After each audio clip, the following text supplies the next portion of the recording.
आस्पदत्वादशेषाणां मङ्गलानां विशेषतः शिवशब्दाभिधेयो हि ದೇವದೇವಸ್ತ್ರಿಯಂಬಕಃ.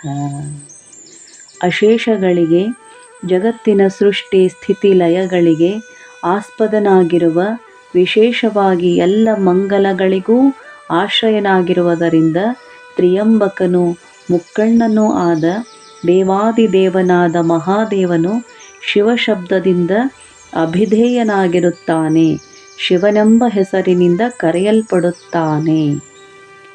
ಶಿವ ಇತ್ಯಕ್ಷರದ್ವಂದ್ವಂ ಪರಬ್ರಹ್ಮ ಪ್ರಕಾಶಕಂ ಮುಖ್ಯವೃತ್ತ್ಯಾ ತದನ್ಯೇಷಾಂ ಶಬ್ದಾನಾಂ ಗುಣವೃತ್ತಯಃ.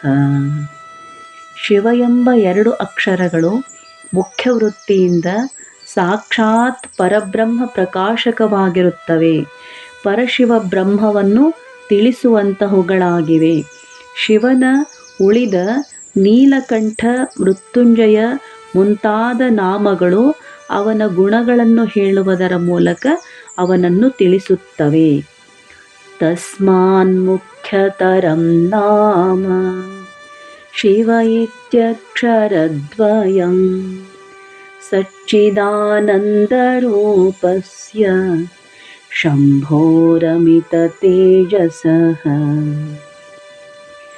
ಏತನ್ನಾಮಾವಲಂಬೇನ ಮಂತ್ರಪಂಚಾಕ್ಷರಃ ಸ್ಮೃತಃ ಯಸ್ಮಾದಥ ಸದಾ ಜಪ್ಯೋ ಮೋಕ್ಷಾಕಾಂಕ್ಷಿಭಿರಾದರಾತ್.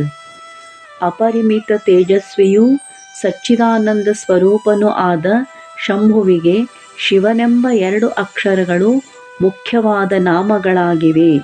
ಈ ಶಿವನೆಂಬ ಹೆಸರನ್ನು ಅವಲಂಬಿಸಿಯೇ ಪಂಚಾಕ್ಷರ ಮಂತ್ರವು ಹೇಳಲ್ಪಟ್ಟಿದೆ.